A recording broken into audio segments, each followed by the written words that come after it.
What is inflation? Simply put, inflation is the increase in the price of goods and services within an economy over a set period of time. Going a little deeper, the rise in prices must be sustained and not just a sporadic event. While prices may go up suddenly on an item, this may not necessarily mean inflation is occurring. Instead, inflation refers to a sustained increase in costs of nearly all items in the economy over an extended period of time. What causes inflation? Economists have identified two basic causes of inflation. First, there must be a rapid increase in the amount of actual currency in circulation. For instance, when European conquistadors conquered the Western Hemisphere in the 15th century, gold and silver bullion flooded into Europe, causing inflation. Second, inflation can occur due to a supply shortage in a specific good that is in high demand.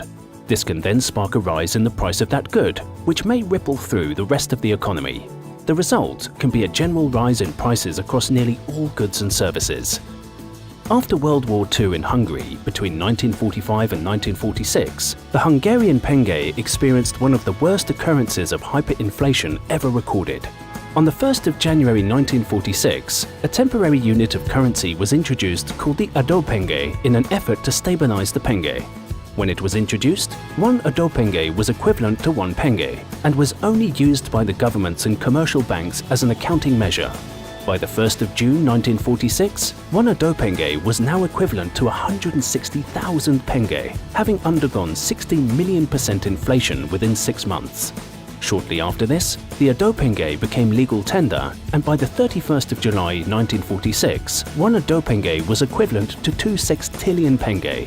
On the 1st of August 1946, another new currency, the forint, was introduced as a replacement to the penge at a rate of 400 octillion penge per forint.